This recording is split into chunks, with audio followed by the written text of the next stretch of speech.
Are we rolling? I think so. Let's go. We're back. Season 2. It's the Cousins. Illegal formation. We got the best producer, Garrett, in the business. Luke Roman behind the camera. Coming to you week 5, season 2. What do we do for member audience, fans? We pick them. The Cousins. NFL season. We take the Thursday, the Sunday games, always the Bucs, always the Dolphins, and the Monday night game. Now, as a recap, season 1, G-Money came out swinging, ended on the recap of the 2024 year, 39-33. That's in the green, cousin. Outstanding work, pal. Yeah, we could cash our ticket at the end of the season on that one. Let's go, Luker.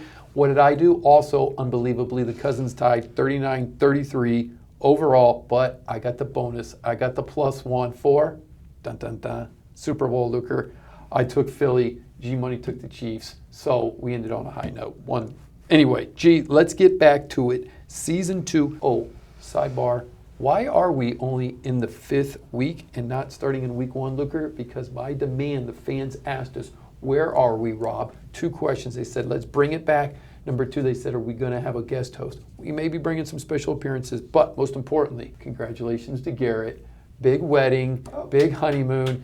Went overseas, delayed us a little bit, that's okay. Then our boy Luker, our producer, what's this guy do? This guy goes overseas, and then, you can hear it, folks, comes back with the COVID, knocks him down for a total of almost 3 weeks. So anyway, we're here, week 5. Start me off, G's. The Thursday night game, October 2nd, San Fran at the Rams. Looks like the Rams are getting 5.5. Yeah. They're at home, 5.5, and the stars have aligned. The boys are back, so here we go, off and running Thursday night. 49ers at the Rams. Rams favored by 5.5. You want to take a first shot of this one, Rob? I got to tell you, what I'm looking at is I don't think San Fran's the same D without Bosa. The last couple of games I've seen, they have trouble with the run. They have trouble with the quick slants, the outside dumps to the running backs. I think that goes perfect for the Rams in terms of Stafford. I think it's perfect matchup for the wide receivers. I'm not going to lie. A little nervous about the 5.5. I would have liked it at 3, a lot more, but at 8:15 on Thursday, I think the stadium is rocking. I think the boys are ready to play in LA.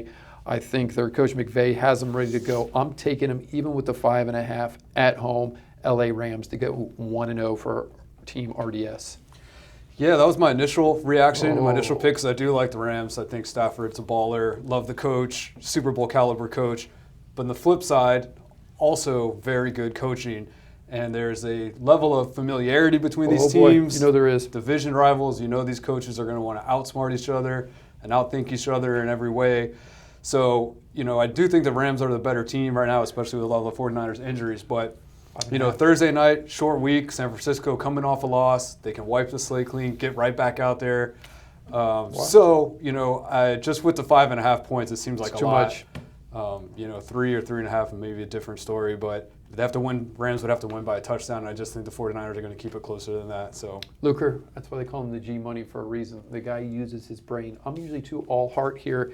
That means, Luke, mark it down. G-Money's taking San Fran with the spread to carry him, so I could be in trouble in week 1 right there.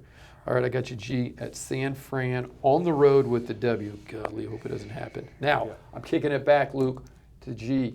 Why? On Sunday, Miami at Carolina, 1 o'clock game. Everybody knows that the G-Money's out of that Miami date, that 305, Hialeah, Miami Lakes. Who do you like here, G, for 1.5 cover? All right, so a little bit of interesting timing here. Today is Monday, and there's a Monday Night Football game tonight. The Dolphins are playing home against the Jets. So Dolphins are 0-3 right now, so sight unseen after playing the Jets. But they will travel to Carolina next week, and Carolina has been probably one of the worst teams in the NFL. They got blown out last week by the Patriots.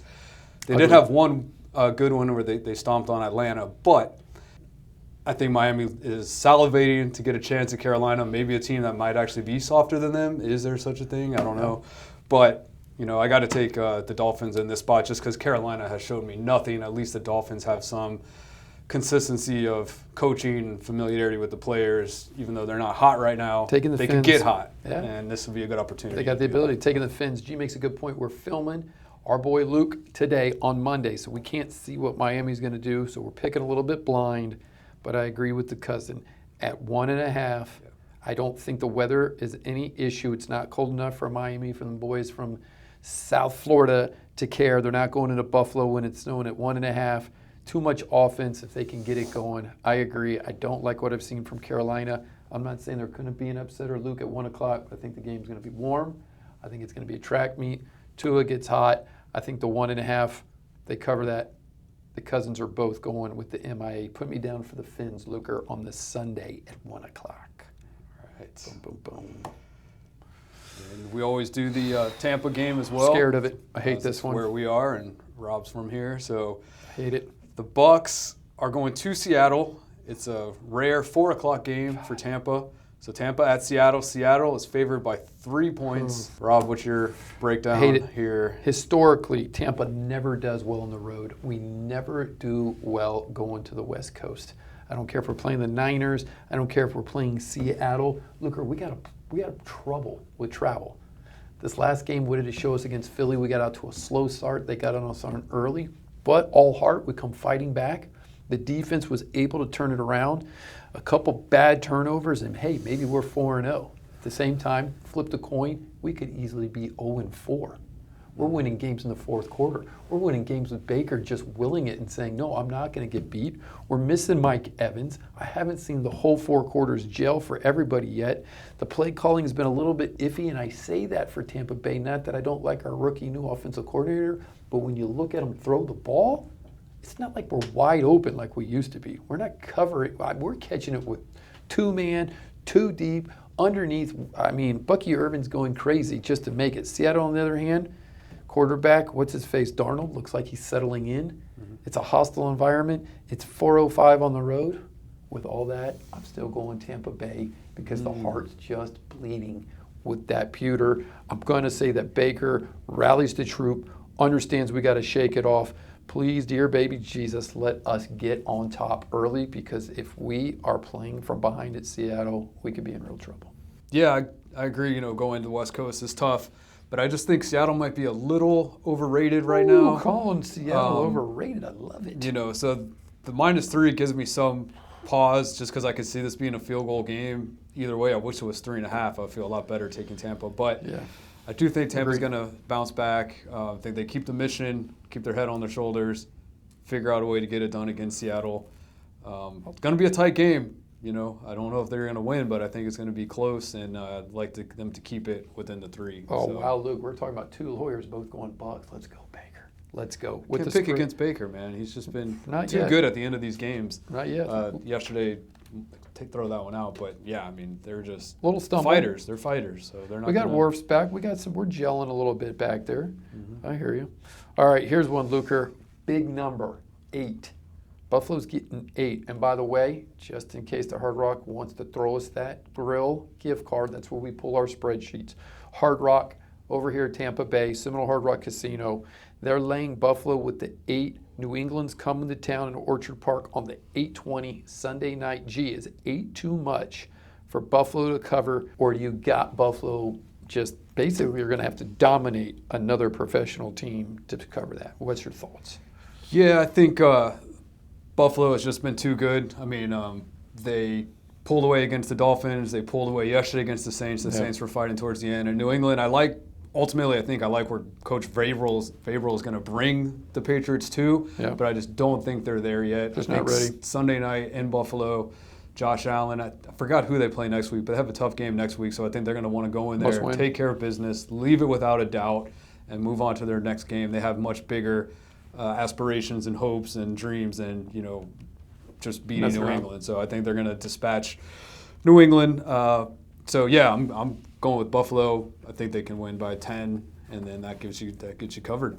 The game is screaming upset to me, but for the fact it's the 8:20 game. If this was a 1 o'clock game, with laying 8, I'd be saying this has got upset written all over it. They're lackadaisical, but because it's under the lights, national game of the week, it's Sunday night.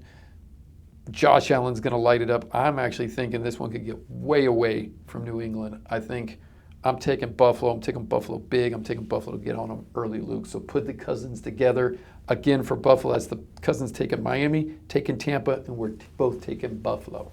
Yikes. Here we go. Yeah. All right, G, that's going to run us into the Monday, October 6th. Tough one now because we've got Kansas City getting only 3.5 at Jacksonville at 8:15. next Monday night, a week from tonight. What am I missing here, and why is the spread only 3.5? Is Jacksonville that good? Are they showing that kind of resolve? That's a good question. I thought the same thing. I don't know if just because the Chiefs haven't really blown the doors off anybody except yesterday they got started a little bit with the Ravens, so maybe they're thinking, hey, the Chiefs' offense is still not up to par. Meanwhile, Jacksonville, kind of an up-and-coming team. They won yesterday against the 49ers, all the way out on the West Coast, coming home on a Monday night in Jacksonville. I'm sure the fans are going to be going nuts. Maybe that's a reason why, but, I just don't feel confident taking Jacksonville on the spot yet. Tough. I mean, take Jayville. The new coach, I don't have a problem with him. They're trying to Former find Bucs their coach, place. defense coordinator. They're trying to find their place, but I just think they're going to run into kind of like a big brother situation and say, hey, nice try. We'll try again next year. So I like Kansas City to cover the 3.5. I think they could win like 24-20 or 27-20 kind of game. And, Kansas City just keep trugging along and get their Kansas City performance back on track, over Baltimore, does that sway you even though Lamar goes down early? Does that give Kansas City a little bit of that gumption to say, hey, we're not as old as everybody thinks. We can play in this league? They're going to quickly remember who they are. And, they're going to take care of business. Andy Reid doesn't mess around. They got one of the great ones under center. Another one at 3.5 makes me a little iffy, but because it's Monday night, I think Mahomes and the boys are ready to play. I think they're not going to go in there and get disrespected by Jacksonville. If they're even looking at the spread, I think they should find that disrespectful. They're building something in Jacksonville, but I still think there's a little bit of Lawrence with the quarterback issue with the head coach. I'm not real sure there isn't something underneath there that maybe can be rehabbed, but at 8:15, I think Mahomes and the boys are ready to go. I don't think Jacksonville's ready to handle a vet team coming there, but hey, great challenge for Jacksonville if they can do it. Otherwise, I'm taking Kansas City in the 3.5. Yeah, I did see one thing with Jacksonville, if you want to believe in the law of averages, they think they've had like 3 takeovers in each game so far, which is like one of the most amounts to start the season for any team. So, does their turnover luck run out against Mahomes? Yeah, I looked at that in the last couple about. Games between the turnovers and how they were winning. Hey, big win, like you said, they go on the road and they pull it out.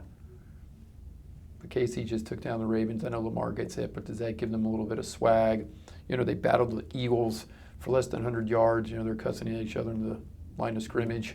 So, I don't know.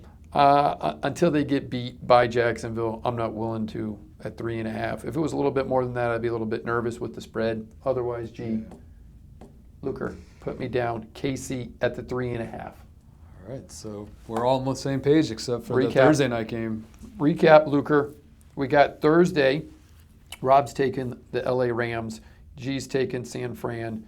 Sunday, 3 games. The Cousins are betting together. Miami, Tampa, Buffalo. Monday, Cousins are sticking together with KC over Jayville. What am I missing here, G?